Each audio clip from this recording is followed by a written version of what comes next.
Question number 2 note करिएगा। Question number 2 note करिएगा। Second में है अब कार इज मूविंग। अरे एक क्वेश्चन करा था, क्या कंफ्यूजन? सर क्वेश्चन नंबर 1 ने लिखवाया करवाया तो सॉल्व नहीं करवाया था। मेरा तो बड़ा मजा आया। कर तो रखा है तुमने। अच्छा यही तो है। मेरा नहीं हो। अबे पीछे फ्लिप अरे करिए। पलट कर देखो वो रखा होगा। अरे भाई मेरा एक पार्ट हुआ। मेरा एक पार्ट हुआ। सीरियसली नहीं किया सर। तुमने नोट ही नहीं करा था क्या लास्ट मेरा टाइम? एक पार्ट लास्ट में रह गया। नहीं फिगर क्या क्वेश्चन की जो बनवाई थी। शाम के फाइल लास्ट ऑर्डर से मेरा एयर क्वेश्चन लिखा है या नहीं? तो कुछ नहीं लगाया था। कुछ क्वेश्चन नहीं लिखा मैंने। क्यों नहीं लिखा? मैं लेके कुछ रह गया था। कैसे रह गया था? यहीं सामने बैठे हो क्वेश्चन रह गया। मैंने नहीं लिखाई यूनिफॉर्म वगैरह। ये फालतू की बात है। देखो वहाँ पर 10th क्लास के स्टूडेंट्स बैठे हुए थे, तुम्हारा ध्यान उनके साथ मजाक करने में था। इधर देखो, तुम्हारा ध्यान उनके साथ मजाक करने में था। तो ये गलत चीज़ है। रेगुलरिटी चाहिए और ईमानदारी चाहिए काम में। आप ईमानदारी से करोगे तभी आपका फ़ायदा होगा, नहीं तो आप ही का नुकसान है। तो ये नहीं होना चाहिए next time. Question number 2 note करो। जो भी मैं आपको नोट करवा रहा हूँ, और मैं आपको ये बता देता हूँ कि जैसे हम अभी 9th में पढ़ रहे हैं, तो इसमें फिजिक्स है, केमिस्ट्री है, बायो है, इसके हैंड रिटन नोट्स मेरे पास एक एक चैप्टर के खुद के रखे हुए हैं। मैं सब आपसे क्यों लिखवा रहा हूँ? क्योंकि 2 साल में आप सब बच्चों ने जो झेला है वो आप ही मैंने को कर पता है। सबस ये नहीं लगा 6 into 6। फिगर कहाँ पर है क्वेश्चन की, ये बता दो ना। फिगर भाई ये वाली। ग्राफ कहाँ पर है? तो ये लिखिए ना फिगर तो। हाँ हाँ हाँ वाली। ये वाला। हाँ, उसने कर रखा है, तुमने नहीं करा। ये गलत है ना बात। ना भाई, बिल्कुल अगर ऐसे करोगे ना तो डिस्टर्ब हो गया। क्वेश्चन नंबर 2 नोट करें। A car is moving on a straight road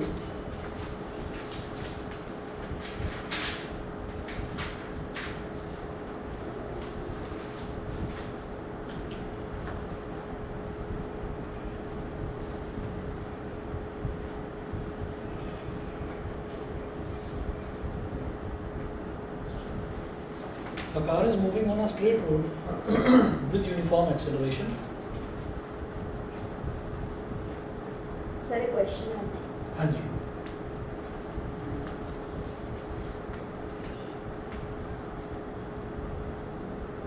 A car is moving on a straight road with uniform acceleration, full stop. The following table gives the speed of the car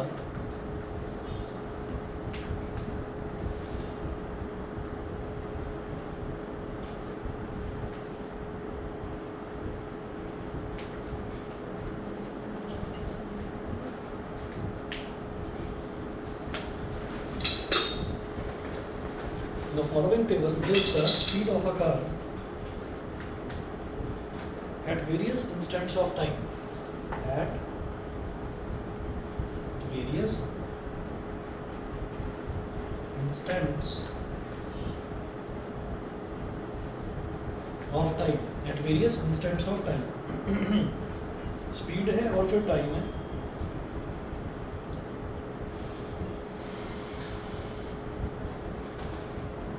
एक table दे रखी है, उधर है speed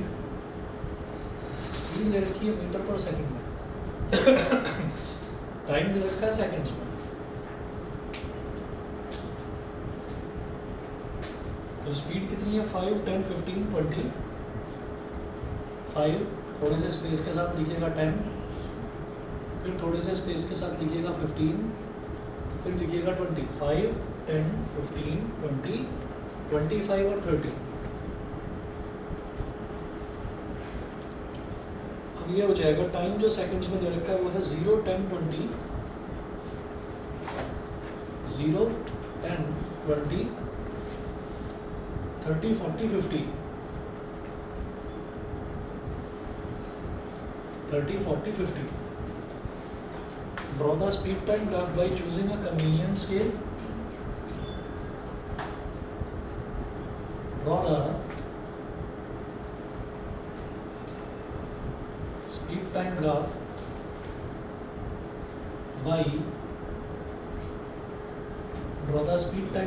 by choosing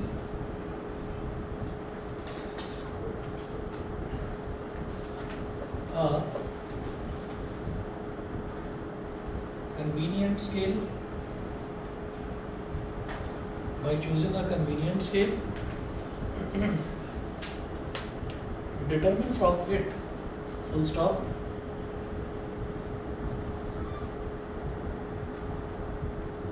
determine from it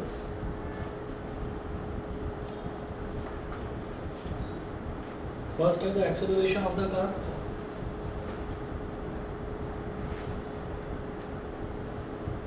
acceleration of the car, और second है the distance traveled by the car in 50 seconds. The distance traveled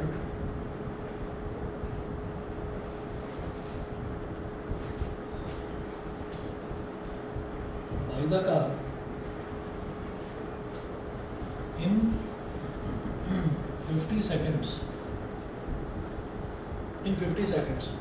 तो ये data दे रखा है, इस डेटा की हेल्प से मेरे को कोई भी कन्वीनियंट स्केल, इन्होंने बोला कन्वीनियंट स्केल, आपको जो स्केल कन्वीनियंट लगे वो स्केल यूज़ करके आपको ग्राफ बनाना है इसका, ठीक है। तो इसका ग्राफ देखिएगा किस तरीके से बनाएंगे।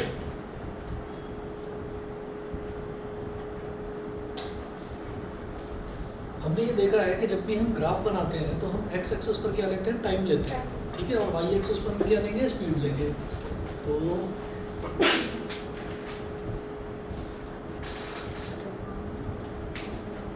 एक्स एक्सिस पर हो गया time, time will be in seconds, और वाई एक्सिस पर हो गई स्पीड, और स्पीड दे रखी है मीटर पर सेकंड में, ठीक है। इसके बाद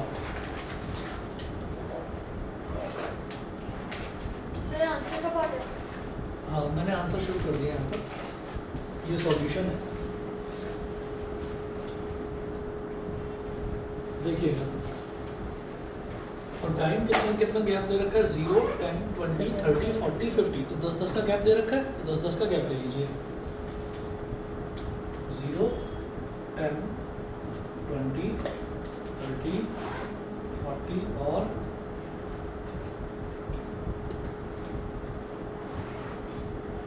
50, यहाँ लिखो ऐसे टाइम और सेकंड्स, इस तरीके से ये लिखना है आपको 0 से लेकर 50 तक, तो 10-10 सेकंड का मैंने गैप ले लिया। तो वाई एक्सिस पर देखेंगे, वाई एक्सिस पर आपको 5-5 का गैप लेना है, 5, 10, 15, 20, 25, 30, 5-5 का गैप लेना है। तो 5, 10, 15, 20, 25 और 30। तो जरा देखिएगा, जब टाइम 0 सेकंड था, तो स्पीड कितनी थी, 5 मीटर पर सेकंड। फिर जब टाइम 10 सेकंड था तो स्पीड कितनी हुई, 10 मीटर पर सेकंड। तो जब टाइम 10 सेकंड था तो स्पीड हुई 10 मीटर पर सेकंड। जब टाइम 20 सेकंड तो स्पीड 15, जब टाइम 20 है तो स्पीड 15। ऐसे डॉट्स बनाएंगे, समझ रहे हैं, ठीक है। और इसी तरीके से जब टाइम 30 है तो स्पीड 20, जब टाइम 30 है तो स्पीड 20,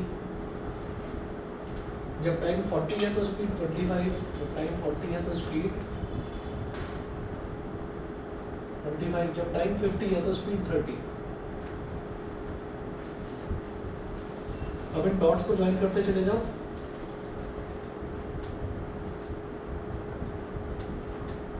डॉट्स को ज्वाइन करने पर मुझे मिला एक स्ट्रेट लाइन। तो स्ट्रेट लाइन से समझ में आता है कि ये एक यूनिफॉर्म मोशन है, यूनिफॉर्म एक्सेलरेशन है।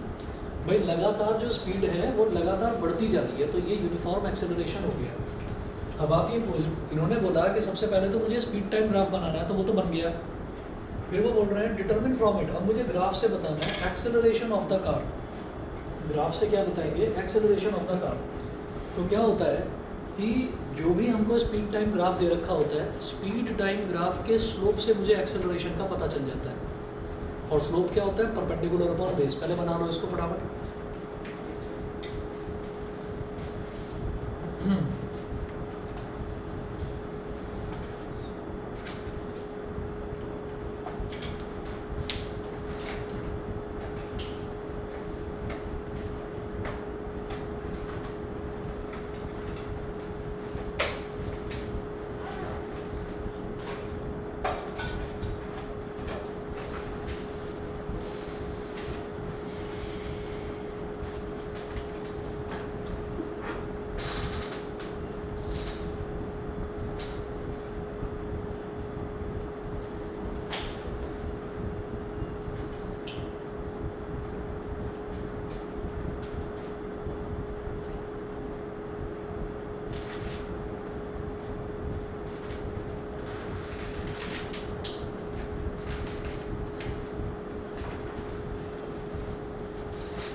हो गया?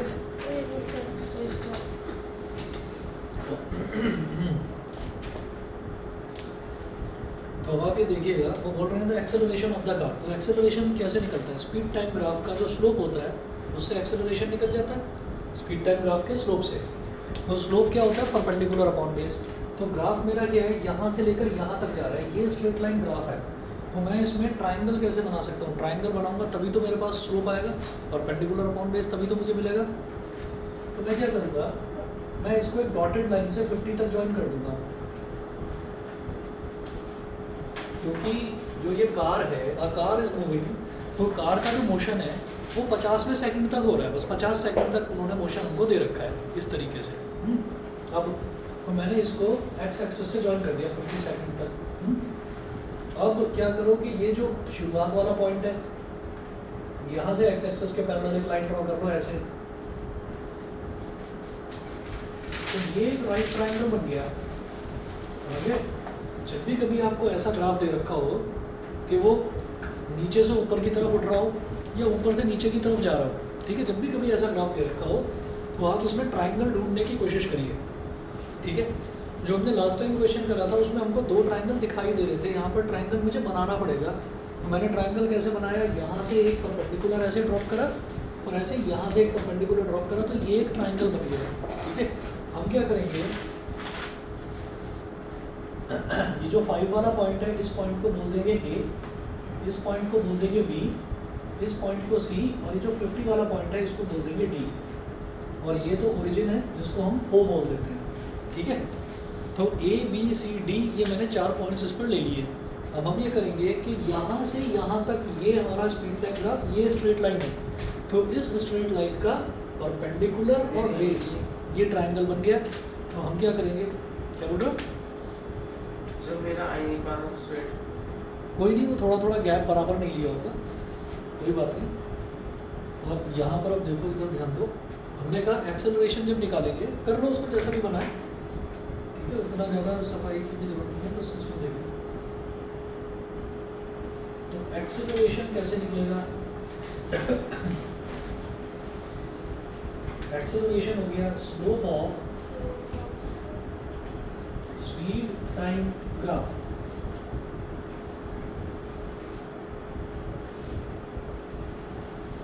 Slope of speed time graph, ये एक्सेलरेशन हो गया। ठीक है, तो स्लोप कैसे निकलता है? Perpendicular upon base, perpendicular upon base, और ट्रायंगल तो होगा कोई, तो हम ये कहेंगे कि ए बी की हेल्प से ये ट्रायंगल बन रहा है, of triangle A B C.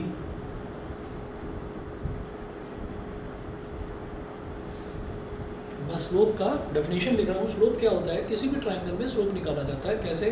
Perpendicular upon base करके। तो perpendicular upon base of triangle A B C, ये हो गया। अब परपेंडिकुलर क्या है बेटा यहाँ पर?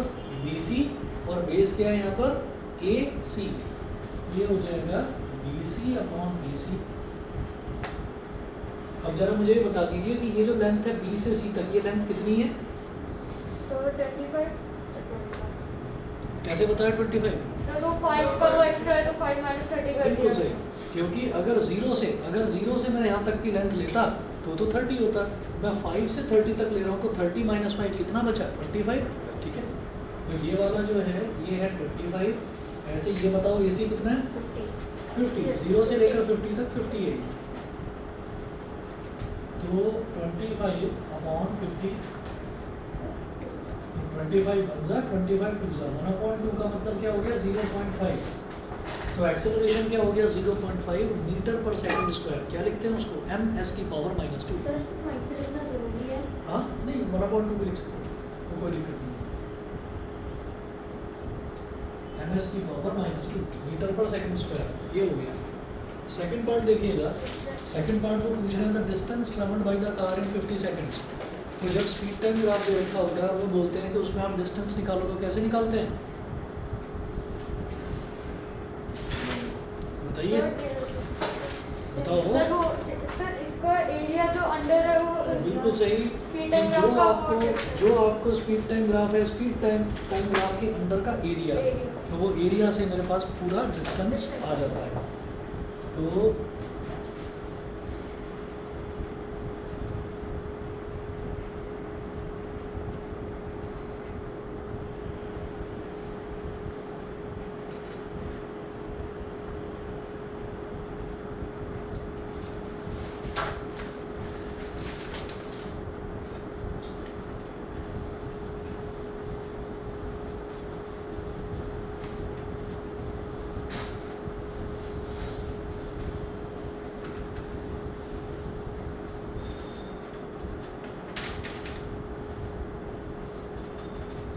सेकंड देखिएगा,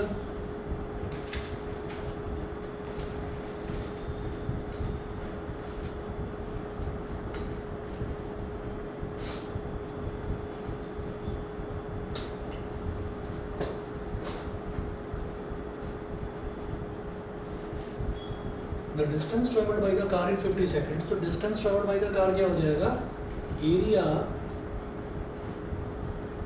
under speed time graph, area under speed time graph. तो स्पीड टाइम ग्राफ के अंडर का एरिया अगर मैं देखूंगा तो बेटा एरिया कैसे निकल पाएगा, आप ये देखो, एक तो ट्राइंगल बन रहा है यहाँ, right triangle A B C, A C B बोल दो या बी सी ए बोल दो, और एक ये जो स्ट्रिप बन रही है ये क्या बन रहा है, रेक्टेंगल बन रहा है। तो एक तो ट्राइंगल का एरिया निकालो और एक रेक्टेंगल का। ट्राइंगल का एरिया क्या होता है बताएंगे? Sir 1/2 a into b into h। क्या बोलो बोलो, और कोई? 1/2 ट्राइंगल का, ट्रायंगल का सर 1/2 बेस इनटू हाइट। चलिए सबको यही पता है तो ठीक है, half base into height. Rectangle का area sir length length into breadth, ठीक है, sir perimeter 2 into h plus क्या बात है, बहुत बढ़िया। चलिए जी, तो area under speed time graph ये क्या हो जाएगा, area of triangle BCA, area of triangle BCA plus area of rectangle OACD, rectangle OACD। तो एरिया ऑफ ट्राइंगल BCA का एरिया कैसे निकलेगा, half into base into height, half into base into height plus rectangle OACD का area कैसे निकलेगा, length into breath,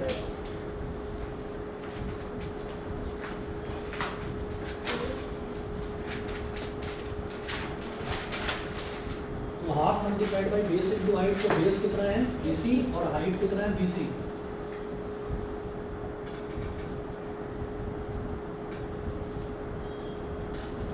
plus length into breath कितना हो जाएगा, OD और OA, OD multiplied by OA।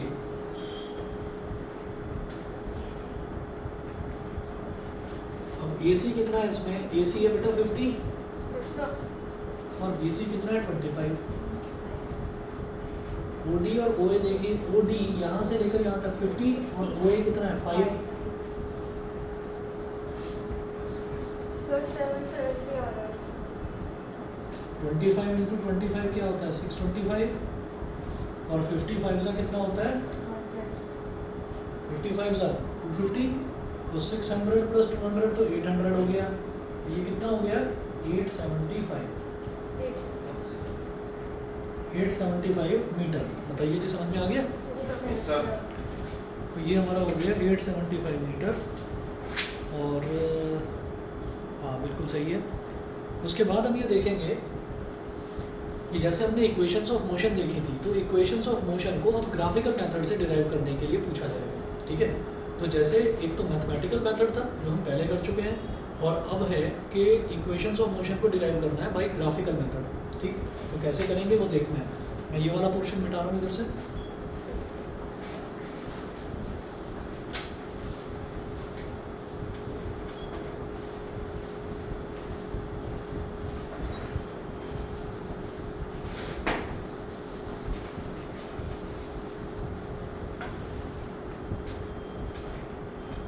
लिखिएगा, to derive the equations of motion.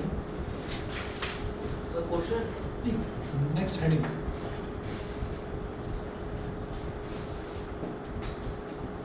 derive the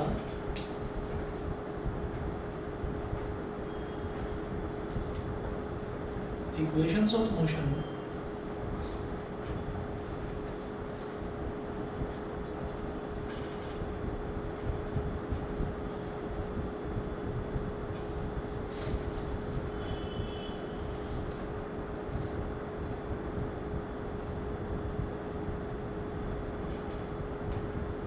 to derive the equations of motion by graphical method। अब इसमें आप ना ग्राफ बनाएंगे और ग्राफ बिल्कुल ऐसा बनाएंगे, बिल्कुल इसके जैसा ग्राफ, ठीक। तो और उसको पहले समझ लीजिए क्या है। पहले ही बता दो ये क्वेश्चन कंप्लीट हो गया? Yes sir. हो गया? समझ में भी आ गया? Yes sir.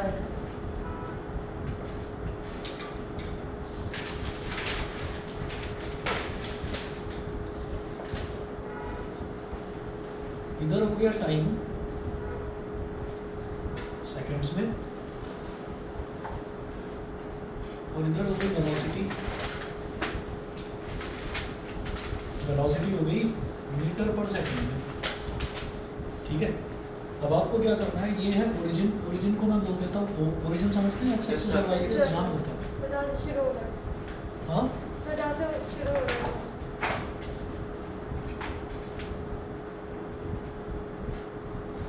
ये ऐसा ग्राफ बना दिया मैंने, इस पॉइंट को बोलिए ए, इस पॉइंट को बोलिए बी, बिल्कुल उसी की तरह। तो आप मुझे सिर्फ एक चीज़ बताइए, इस वाले ग्राफ में, इस वाले ग्राफ में जीरो जब टाइम था 0 सेकंड, यानी कि इनिशियली वेलोसिटी कितनी थी? जीरो पर वेलोसिटी कितनी थी? 5 थी। Yes sir. समझ रहे? तो इसका मतलब इनिशियली वेलोसिटी थी हमारी 5 मीटर पर सेकंड, तो ये हमारी इनिशियल वेलोसिटी हो गई, ठीक है। तो इनिशियल वेलोसिटी, ये जो पोर्शन है इतना 0 से लेकर 5 तक, ये वाली लेंथ, ये मुझे क्या बता रही है? ये बता रही है कि इनिशियल वेलोसिटी कितनी है, ठीक है। तो O से यानी कि 0 से और A तक जो मैं ले रहा हूँ, ये जो लेंथ होगी, ये हमारी क्या होगी बेटा? इनिशियल वेलोसिटी, ठीक है। फिर 50 सेकंड तक लगातार गाड़ी चलती रही और 50 सेकंड तक उसकी स्पीड बढ़ती रही, यानी कि वेलोसिटी बढ़ती रही। तो 50वें सेकंड पर उसकी वेलोसिटी कितनी हो गई? 30 हो गई। तो इसका मतलब यहाँ से लेकर और यहाँ नीचे तक की लेंथ, ये 30 है, यहाँ से यहाँ तक की लेंथ, तो ये क्या हो गई? उसकी फाइनल वेलोसिटी, ये उसकी हो गई फाइनल वेलोसिटी, समझ गए? तो इसको ऐसे नीचे ऐसे ज्वाइन करिए इस तरीके से, और यहाँ से यहाँ तक वाली जो ये पूरी लेंथ है, ये हो गई v। इसको ऐसे दिखाइए, ऐसे डॉटेड लाइन। तो ये वाला जो मार्क है, ये वाला मार्क u का था, तो ये वाला मार्क v का हो जाएगा। v मतलब फाइनल वेलोसिटी, ठीक है। इतना समझ गए? अच्छा, कार को चलने में टोटल टाइम कितना लगा था? 0 से लेकर 50 सेकंड तक, तो टाइम टेकन कितना हो गया उसका? 50, ठीक है। तो यानी कि यहाँ से यहाँ तक, क्योंकि कार बस यहाँ से यहाँ तक चल रही है, आप ये समझ लीजिए कि उसकी स्पीड यहाँ से यहाँ तक बढ़ रही है, तो मुझे टाइम बस यहाँ से यहाँ तक वाला ही लेना है, और तो टाइम मुझे नहीं लेना, तो टाइम टेकन मुझे लेना होता है। तो हमारा ये वाला पॉइंट B हो गया, इस वाले पॉइंट को C बोल दो, तो O से C तक का जो लेंथ है, यहाँ मुझे क्या मिल रहा है? टाइम टेकन, ठीक है। अब A से भी आप एक लाइन ऐसे ड्रॉ कर लीजिए, ये परपेंडिकुलर हो गया, इस पॉइंट को बोल दीजिए D, ठीक है। तो ग्राफ मुझे ये बनाना है, बस इतना मेरे को ग्राफ बनाना है, और हमारी तीनों इक्वेशंस जो हैं वो इसी ग्राफ से हो जाएंगे, ठीक है। तो कैसे करेंगे वो देख लें जरा। चलिए एग्जाम में आते हैं। बिल्कुल, ये वाला जो है ना equation of motion by graphical method, ये ज़रूर पूछा जाता है पेपर में कि तीनों इक्वेशंस को प्रूव करके दिखाइए, ठीक है। तो अब जरा देखिएगा यहाँ पर,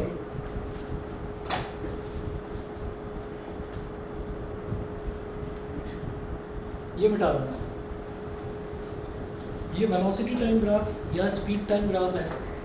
तो अगर एक्सेलरेशन निकालना हो तो कैसे निकालूंगा? बिल्कुल सही। अगर स्पीड टाइम ग्राफ या वेलोसिटी टाइम ग्राफ दे रखा है और उससे मुझे एक्सेलरेशन निकालना हो, मुझे क्या करना होगा, मुझे उसका स्लोप निकालना होगा। अब इतनी सारी डॉटेड लाइंस बन रही हैं यहाँ पर। डॉटेड लाइन बनाने का मतलब क्या है, ओरिजिनल ग्राफ तो बेटा बस ए से बी तक वाली लाइन है, ओरिजिनल ग्राफ तो ये है, बाकी सारी डॉटेड लाइन तो इस ग्राफ को सपोर्ट करने के लिए बनाई गई है, ठीक है। तो आप यहाँ पर क्या करेंगे, यहाँ लिखेंगे first equation of motion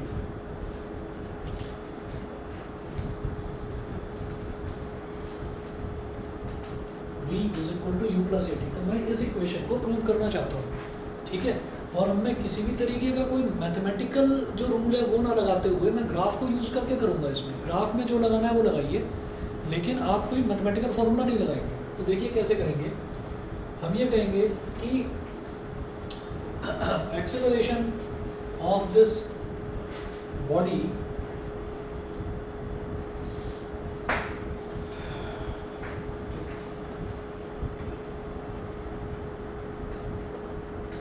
of this body, bracket में लिखिए, whose velocity time graph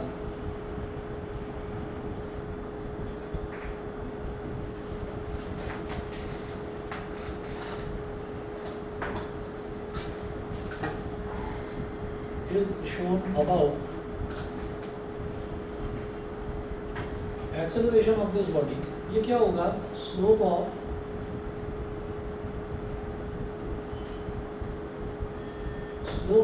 velocity time, slope of velocity time graph। तो एक्सेलरेशन क्या हो गया a, slope of velocity time graph, भाई ग्राफ ये था ए बी, तो ए बी को आपने कन्वर्ट करा, ये जो डॉटेड लाइन बनाई है ए बी को आपने एक राइट ट्राइंगल में कन्वर्ट करा, ठीक है। तो स्लोप क्या होता है, परपेंडिकुलर अपॉन बेस। तो आप लिखेंगे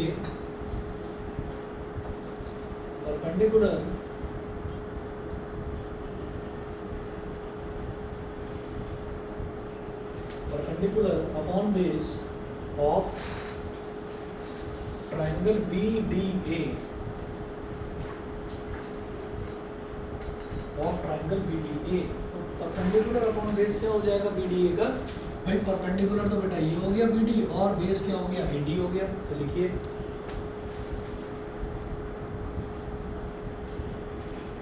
BD अपॉन AD, ये है एक्सेलरेशन।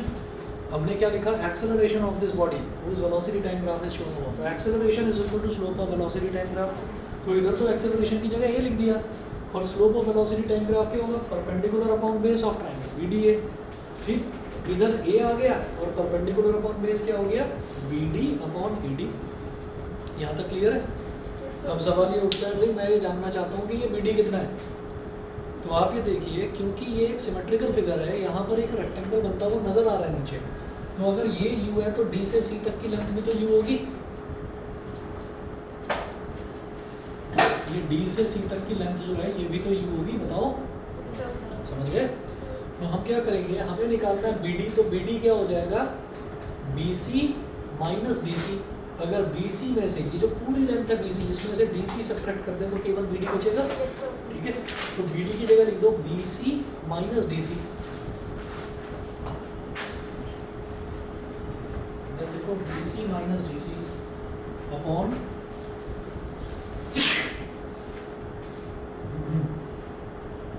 ये जो AD है, अगर ये OCT है तो AD भी तो T होगा, ठीक है। तो AD की जगह लिख दीजिए T, AD की जगह T लिख दीजिए। अब जरा बताओ BC कितना है, ये पूरा BC, B से लेकर C तक कितना है V, और D से लेकर C तक कितना है U। तो ऊपर लिखो V minus U।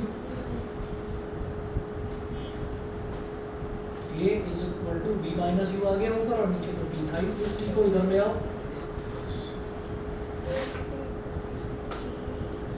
AD is equal to V minus U हो गया। अब ये जो माइनस U है, इस माइनस U को इधर ले आओ,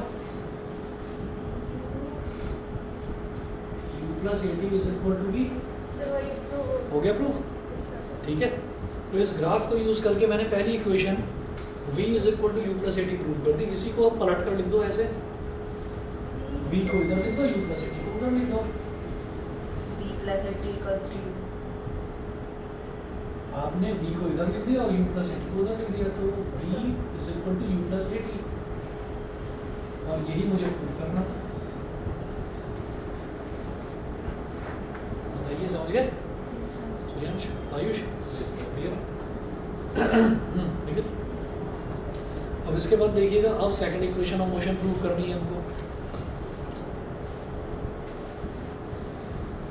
और एग्जाम में तीनों प्रूफ करने को आते हैं? तीनों आएंगी जो प्रूव करने के लिए, और कम से कम 4 नंबर का क्वेश्चन आएगा। टीचर 5 का भी दे सकता है, और बहुत आता है, सबसे ज़्यादा मतलब फेमस और पॉपुलर क्वेश्चन है 9th क्लास में मोशन चैप्टर का। सर नहीं, मतलब एग्जाम में टेस्ट में तीनों एक साथ आएंगे या तीनों एक साथ, तीनों एक साथ। हाँ, वो कहेंगे ग्राफिकल मेथड से तीनों इक्वेशंस ऑफ मोशन को प्रूव करिए।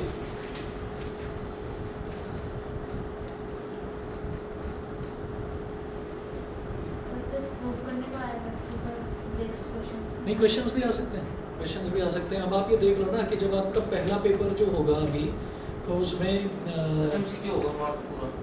क्या बोला है? हाँ पोस्ट इसको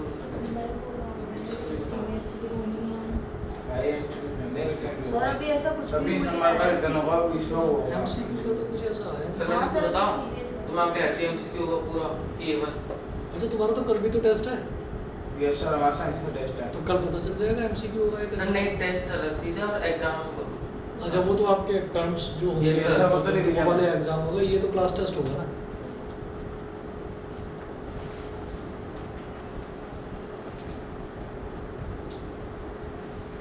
तो ये हो गई हमारी फर्स्ट इक्वेशन। सेकंड लिखेंगे, second equation of motion.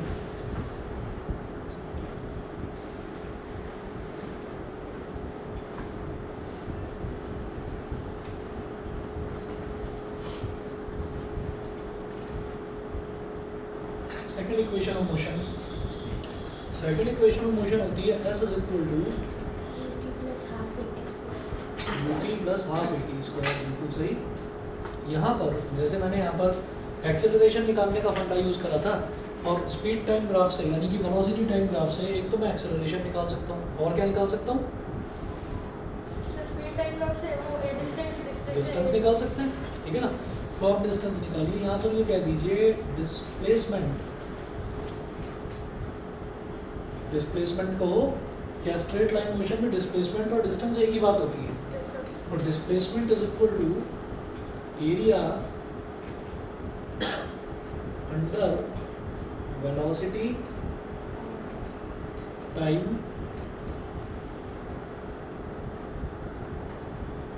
Area under velocity time graph. अब ये जो डिस्प्लेसमेंट है, डिस्प्लेसमेंट क्या होता है? s, ठीक है। और area under velocity time graph को आप कैसे लिखेंगे? आप फिर वही करेंगे कि area of triangle BDA plus area of rectangle OADC। समझ गए? नहीं समझे? भाई मुझे AB जो ये ग्राफ तो यही है AB, ठीक है। तो मुझे AB के नीचे का सारा एरिया निकालना है। तो इसके नीचे का सारा एरिया क्या हो जाएगा? एरिया ऑफ ट्राइंगल BDA का एरिया प्लस ये जो रेक्टेंगल है OADC इसका एरिया। ये करें सर एक ट्रायंगल भी तो बनता है ABB ABB ABD बोल दो या BD, ये बोल दो, एक ही तो बात है। और आप ये वाला बोल रहे हैं ABD, ये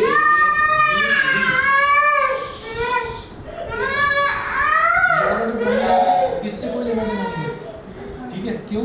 क्योंकि ये कोई ट्रायंगल है नहीं। हम तो सीधा सीधा ये कहेंगे कि ये जो ग्राफ है ना, इस ग्राफ के नीचे का एरिया अंडर, तो अंडर का मतलब उस ग्राफ के नीचे का एरिया, उसके ऊपर वाला एरिया नहीं होता, ठीक है। तो ABB वाला नहीं, ठीक। तो हम कहेंगे ये हो गया area of triangle BDA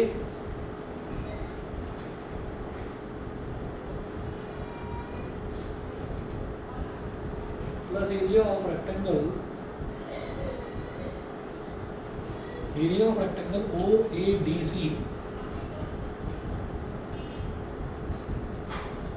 area of rectangle OADC। तो एरिया ऑफ ट्रायंगल BDA, तो BDA का एरिया कैसे निकालेंगे? वही हाफ बेस इनटू हाइट।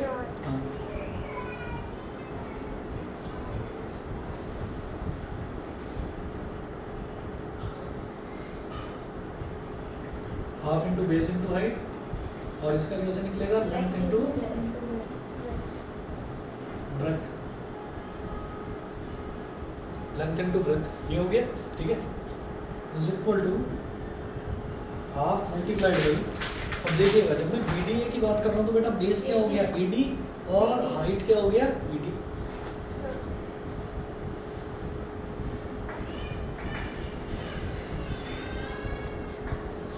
और लेंथ इनटू ब्रेथ की बात कर रहे हैं इस नीचे वाले रेक्टेंगल में, length into breath, AD into तो DC. क्या Sir, AD into DC. AD into DC कर दीजिए, तो AD इंटू DC। यहाँ तक बता दीजिए सबको क्लियर है कि नहीं? Yes, sir. ठीक है, तो ये S निकाल रहे हैं हम, S is equal to half multiplied by, अब AD बताओ क्या है?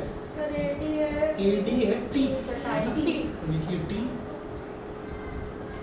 मल्टीप्लाइड बाई BD, BD क्या है? B से लेकर D तक की दूरी कितनी है? BD, BD क्या है? V ना सर व्हाट V तो BC है ना पूरा का पूरा, BD पूछ रहे हैं सर, तो BD बताइए क्या होगा? भाई जीरो कहाँ से हो गया? Sir, V minus U. सोच कर बोला करो, BD जीरो कहाँ से हो Sir, गया? V minus B minus U, B minus U, पहले भी कराया हमने, BD को क्या लिखा है? BC माइनस DC, और BC माइनस DC क्या? V minus U, U. ठीक है, तो आप BD की जगह क्या लिखेंगे? V minus U plus AD into DC, तो AD क्या है? T, T. ठीक है, और DC क्या है? U. U, समझ रहे हो? ठीक है भाई अभिषेक, यस हाँ, सर तो सोच के बोला जीरो, हाँ, तो AD क्या हो गया? T, और DC क्या हो गया? U, T into U। अब जरा देखो भाई, जो ये फर्स्ट इक्वेशन ऑफ मोशन थी, फर्स्ट इक्वेशन ऑफ मोशन में V माइनस यू की वैल्यू क्या थी? 80 थी, ठीक है, तो V माइनस यू की जगह 80 लिख दो है।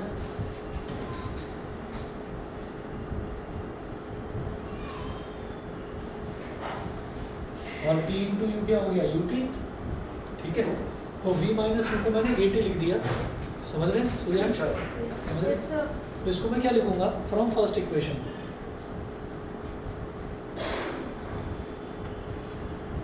फर्स्ट इक्वेशन, तो ये क्या हो गया?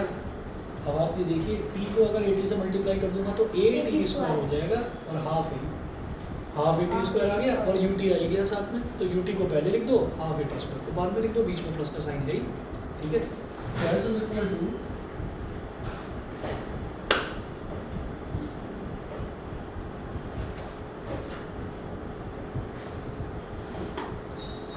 UT plus half 80 square, S is equal to UT plus sir half हम 80 उसे स्क्वायर, ऐसे भी लिखते हैं 1/280 स्क्वायर प्लस UT। तो ठीक है,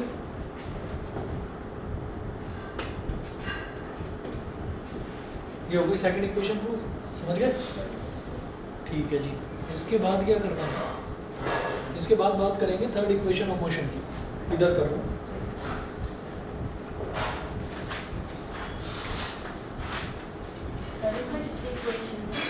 हाँ, 3 होती है बस।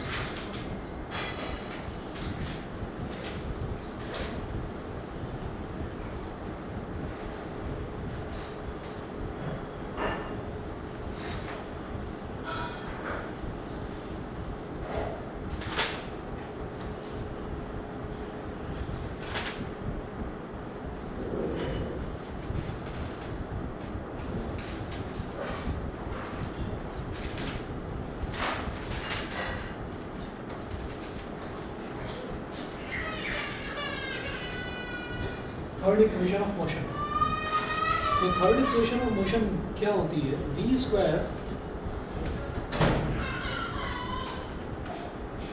Is equal to U square plus 2x, ये थर्ड इक्वेशन होती है।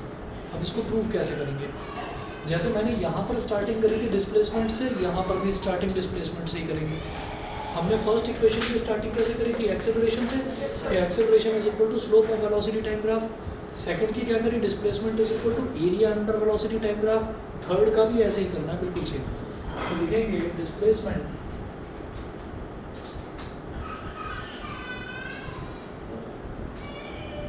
Is equal to area under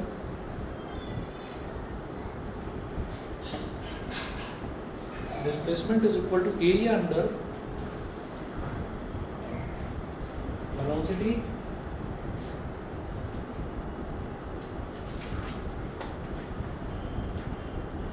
time graph. Displacement क्या होता है? एस, तो यहाँ लिखेंगे एस, और area under velocity time graph. अब क्या लिखेंगे? जैसे यहाँ पर एरिया मैंने लिखा था area of triangle BDA plus area of triangle rectangle OADC। अगर आप ऐसे ही सोचो कि इस पूरे फिगर को भी कुछ बोलते हैं क्या? ये पूरा फिगर क्या कहते हैं इसको? देखिए यहाँ तो ट्रायंगल प्लस रेक्टेंगल है, अगर इस पूरे फिगर को भी कुछ शेप ऐसी याद आ रही है, कुछ करा था स्क्वायर। स्क्वायर कैसे? सर स्क्वायर में क्या होता है? Sir velocity all sides equal. तो इसमें ऑल साइड्स इक्वल कहाँ है? सर मैं पूरा तो- कवर कर दोगे तो स्क्वायर बन जाएगा। ये पूरा पूरा फिर वही अंडर लेना है ना, मुझे ऊपर वाला तो लेना ही नहीं, एरिया अंडर AB लेना है। बताओ क्या बोलेंगे? बहुत बढ़िया, ट्रेपेजियम। कैसे बताया ट्रेपेजियम? तो ये स्लोप बन रहा है। अरे रुको तो सही, ट्रेपेजियम कैसे बताया? हाँ नहीं, कुछ तो होता है ना ट्रेपेजियम में कॉमन। जैसे स्क्वायर में उसने बताया all side equal. Sir parallel sides. हाँ, opposite sides parallel. Opposite sides parallel हैं, दो साइड्स पैरेलल होती हैं ट्रेपेजियम में बस। बहुत बढ़िया। तो OA और BC ये दो साइड्स पैरेलल दे रखी है, लेकिन AB और OC ये पैरेलल नहीं है। तो जिस भी फिगर में जो भी 4 साइडेड फिगर होती है उसमें अगर दो साइड, अगर one pair of opposite side parallel आ जाए, बाकी की दोनों हो या ना हो उससे फर्क नहीं पड़ता। अच्छा, अगर दोनों पेयर पैरेलल आ गई तो पैरेललोग्राम बोल देते हैं, ठीक है। तो हमने ये कहा कि ये वाली साइड और ये वाली साइड पैरेलल है, तो OABC इज अ ट्रेपेजियम। तो हम यहाँ लिखेंगे एरिया ऑफ ट्रेपेजियम OABC, ठीक है। अब मुझे ये बताइए, किसी को भी याद हो तो बताओ ट्रेपेजियम का एरिया क्या होता है? सर जिसको याद है वो एक एक करके बताओ। हाँ भाई, तो सोचो। सर एक मिनट पहले तो बताओ। Sir half into sum of parallel sides into I। Sir half into sum of parallel into समझ गए क्या होता है? Half multiplied by sum of parallel sides into L, जो वो बोल रहे हैं ना, L है distance between them, parallel sides के बीच का डिस्टेंस। तो इसको लिखेंगे half into sum of parallel sides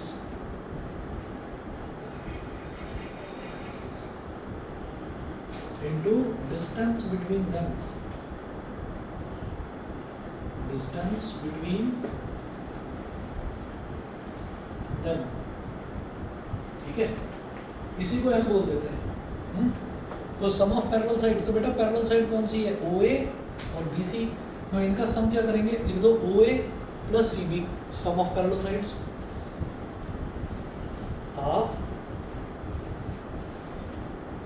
OA plus CB multiplied by distance between them. ये वाली साइड जो है OA और ये वाली साइड जो CB है, इन दोनों के बीच का डिस्टेंस क्या है? OC, बिल्कुल सही। तो उसको लिखो, डिस्टेंस बिटवीन देम क्या हो गया? OC, ठीक है। अच्छा, तो अब यहाँ पर क्या आ गया? S is equal to half. अब बताइए OA क्या है? सर U डिग्री, तो OA हो गया U प्लस बताइए CB क्या है? पूरा का पूरा V मल्टीप्लाइड बाई, अब मुझे ये बता दीजिए ये OC क्या है? T, OC हो गया T, ठीक है। फिर आप क्या करिएगा, यहाँ पर साइड में ना एक बॉक्स बना देना छोटा सा, इधर एक छोटा सा बॉक्स बनाना ऐसे, और इसमें क्या लिखेंगे? First equation of motion, first equation of motion. First equation of motion क्या था? V is equal to U plus AT, पलट कर लिख रहा हूँ, U plus AT is equal to V, ठीक है, ऐसे लिख दिया। अब यहाँ से ये है AT is equal to V minus U, और T को बोल दीजिए बेटा V minus U upon A। T is equal to V minus U upon A, ठीक है। अब आप यहाँ कहेंगे कि substitute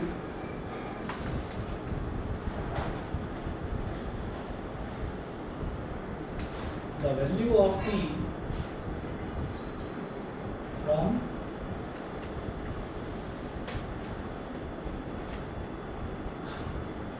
substitute the value of t from first equation. तो फर्स्ट इक्वेशन से आपको t की वैल्यू इसमें सब्स्टिट्यूट कर देनी है। सर ये खत्म ये खत्म ना हुआ, कर तो दूँ मेरे, कर तो दूँ। हमें क्या प्रूव करना है बेटा, ये करना है v square is equal to u square plus 2s, ठीक है। तो s is equal to 1/2 multiplied by ये जो u प्लस वी है, इसको आप पलट कर v प्लस यू लिख दो, लिखा जा सकता है। Yes sir u plus v हो या v प्लस यू हो, लिखा जा सकता है। और ये जो t है, इस t की वैल्यू मैंने निकाली v minus U upon A, तो t की जगह डाल दीजिए v minus U upon A, v minus U upon A, ठीक है। अब इसके बाद ये बीच वाला पोर्शन मिटा रहा हूँ।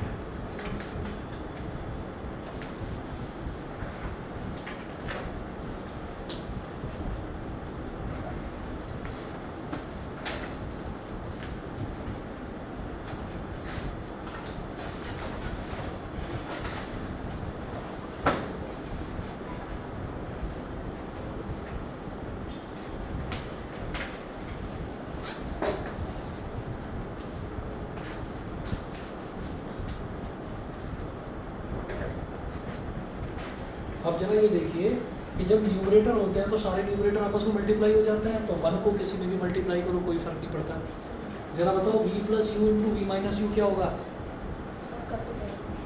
माइनस और माइनस, हाँ माइनस तो माइनस होगा। Multiply v plus u multiplied by v minus u क्या होगा? बहुत बढ़िया। ये लगाए करना प्लस माइनस माइनस, ऐड नहीं करना, मल्टीप्लाई करना, बीच में क्रॉस का साइन मल्टीप्लाई करना। तो v plus u into v minus u करेंगे तो क्या हो जाएगा? v square minus u square, v square minus u square हो गया। तो मैंने क्या करा, मैंने ये सारे न्यूमरेटर आपस में मल्टीप्लाई कर दिए, इसी तरह से मैं सारे डिनोमिनेटर मल्टीप्लाई करूँगा तो 2 और a मल्टीप्लाई हो जाएगा तो क्या आ जाएगा? फिर इस 2a को इधर ऐसे मल्टीप्लाई कर दीजिए, क्या हो गया? 2as is equal to v square minus u square. ये माइनस यू स्क्वायर है, इसको उठाकर इधर ले आओ, प्लस का बन जाएगा yes sir u square plus 2as is equal to v square. पलट कर लिखिए v square is equal to u square plus 2as। Sir proof ये प्रूव हो गया। इसको 2-3 बार प्रैक्टिस कर लेना, ढंग से इसको लर्न कर लेना। ये जो पूरा प्रोसेस है, ये जो तीनों इक्वेशंस है, इनका प्रूफ बहुत पूछा जाता है ग्राफिकल मेथड वाला, ठीक है। एक क्लास और लगेगी आपका ये चैप्टर खत्म, तो परसों खत्म करा, सर हमारी क्लास में आज ही खत्म हुआ है, इसके बाद करेंगे। हाँ मोशन आज ही खत्म हुआ है। हमारा परसों क्या करें, इसके बाद कराएगा। Good evening.